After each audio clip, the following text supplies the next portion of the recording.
Carlos is a responder for 2.5 decades. My experience with the first responder treatment program was the first one with a program that was really designed for me and run by people that were like me. Describe the program itself. Describe how it operates, how it works. Well, you're right, absolutely. It is a program run for first responders by a first responder, which is usually not the case. And in order for us to understand the mindset of the first responders, I truly believe that we've got to walk in their shoes. I'm a retired law enforcement officer for 30 years and seen it all, felt it all, and became a victim myself of a disease. And until I got help, I lived with a tremendous amount of trauma in my life and dysfunction. The program that we have here is a program designed for first responders when they come here in complete privacy, confidentiality, that they get the kind of help that they need. We deal with trauma, the post-traumatic stress. We deal with the alcoholism. We're seeing an incredible amount of first responders coming in with opiates, pain medication. And who do we go to? Who do we ask for help? When we need help, who do we go to? It's hard to reach out. We're trained to help people. We're not trained to help ourselves. It's hard to communicate feelings and emotions when we're going through just dramatic, feelings in our lives. Because again, we're not supposed to feel. We're not supposed to have any shortcomings in our lives. Everything's supposed to be okay. Everything's all right. But oftentimes it isn't. And that's the reason why we lose so many firefighters and police officers to suicide. It's staggering. The statistics are completely staggering. So I have a passion, I have a desire, and my goal is to be able to give back with someone that at one time helped me. I want to give back and help them. Do you share my opinion that we've relied for a really long time, it seems too long, on these critical stress incident debriefings and thought that was the fix? I found that after a bad incident, we would have this meeting that would last maybe a half hour to an hour. Everybody sat around in a circle at the fire hall, and then that was it. We weren't supposed to talk about it anymore. We were supposed to be fixed. You kind of share that opinion that maybe it's time that we start looking further as a fire department, as an EMS agency, as a police department, that we start thinking, hey, you know what, maybe this needs to be more than just this little meeting after a bad call. Well, I can tell you that, I spent 4 years in the psychological services unit with my police department. Those were the only 4 years that I spent out of uniform. And I will tell you that I did numerous amounts of debriefings on site regarding suicides and post-shootings and what have you. What we used to do was we used to meet the officer at the scene, remove them from the chaos, and not describe anything about the incident or what happened, but rather to explain to them that whatever they're feeling at that moment is perfectly all right. And then after that, we would set up an appointment privately in the office. I do agree with you. I think what happens is that departments are well-meaning. They want to help. They want to do the right thing. But I think oftentimes so many police departments and fire departments don't know what to do. And oftentimes as well, they turned a blind eye to a lot of things that are happening. If you learned about something that is going on with your troops, you've got to deal with it. But if you don't know how to deal with it, it's better to just put it under the carpet. It's just like never happened. And the result can be devastating for us. We run into a lot of obstacles when we talk about things like critical stress or PTSD with responders.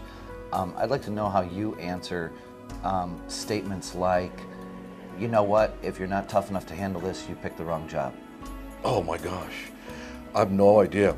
I can't even tell you how many times when I was going through my own issues, how many lieutenants and captains said, Carlos, listen, just tough it up. I mean, tough it up.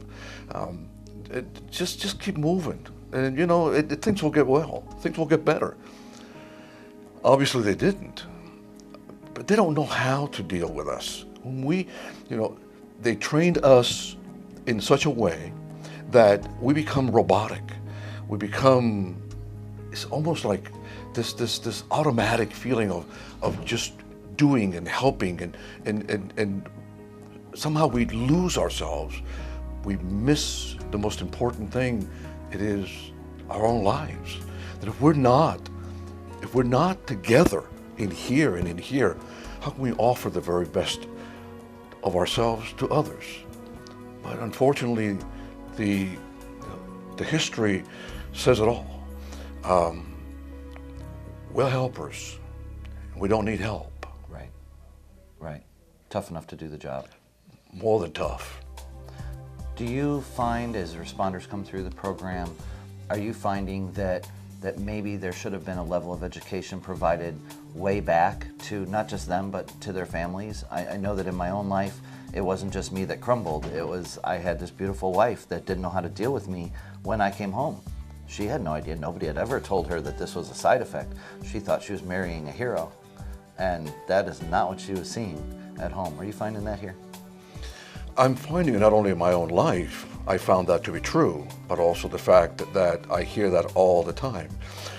You know, when we come home, we don't know how to decompress. And usually when we decompress the wrong way. We usually, go to alcohol. We don't know how to communicate, so the things we say usually are taken wrong by our wives. They're well-meaning, but yet they don't understand.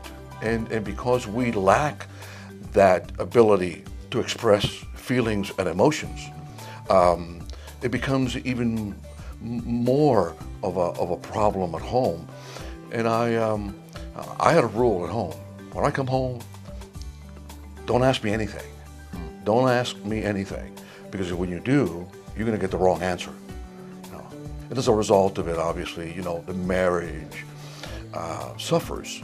Not only that I saw it in my own life, my own behaviors, but I see that all the time coming in with guys that have great difficulty in their marriages. It all stems from the job, not understanding, the wife's not understanding the job, the lack of communication of feelings and emotions. And when we come home, a wife says, "How's your day?" They don't want to know about the gory details. They just want to know, how you feeling? Are you okay? But we don't know how to express that. Right. I'm okay. Is the trend changing finally? Do you think that you think it's finally becoming okay to say you're not okay? Is the trend changing? I believe so. I really believe so. And I believe it's changing. And not only that I believe it's changing, we're teaching this change. We're attempting to if we're going to change the culture of the past, of having so many officers commit suicide and lose their marriages, we need to change the culture. And I believe that it is changing. And we have a great responsibility to do that. Great responsibility. I, for one, I'm on board with that responsibility. I take it on, and I take it very seriously. We're going to change the end of the chapters. In a book, we need to know how to write it. And that's the way I see it. It helps me, having been there before. I understand where they're coming from. I don't have to be asking a whole bunch of questions. When you speak to me, we speak the same language. Right. We understand. We look at each other's eyes. I know the hurt. I know the feeling. I know where you're at. That is the great opportunity for a program like this, run by a first responder, that not a whole lot of questions need to be asked, right, but rather a lot of treatment needs to be put in place. Now, something that plays to that, I think, here with the first responder program, that's different than most around the country, is I personally think that reality television is not helping our cause. When someone first came to me and said, "You need help," I pictured celebrity rehab. There was no way that I was going to spend 30 days in a treatment center sitting next to the same people that I had just put into an ambulance the month before. This program's different, isn't it? This program is quite different. It is because it is a program that is because it's designed for us. Only us are there. We understand each other as a group. We speak the same language, same feelings. We share common grounds. When you do that, you know, there's a lot of secrets that we hold that never to be divulged in any other venue. But when you create this venue that we have here, a Transformations Treatment Center in Delray Beach, something happens, something magical happens to us.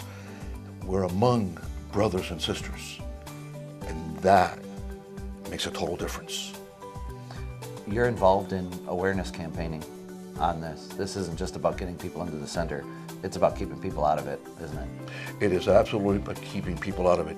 Because by the time, if we allow to continue what's been happening before, we're going to continue getting what we've had in the past. And that is a lot of officers, first responders, not coming to treatment, and as a result, losing their lives. If you were to be able to package a gem of information that you could give to every fire chief, every police chief, you know, every administrator that oversees all of these men and women, what would the essence of that be? What would you tell them? Oh my gosh, I would tell them, please learn. Please that we're not robots, that you're dealing with human beings, that there is a human being behind the uniform, behind the badge. We hurt, we bleed, we cry, we die. It's a great responsibility for police chiefs, for fire marshals, for whoever is in command of the men and women in our family, to learn more, to be exposed more about what it is that we go through, and learn about the places like Transformations, that when an officer is in need, that we extend our hand and give the help that they so deserve, as opposed to treating them, outcasting them, and treating them in punitive fashion. We're dealing with someone that has dedicated their lives to help others. When we need help, we need other people to help us. So that would be my resounding message to the men and women in command. That's what I would say.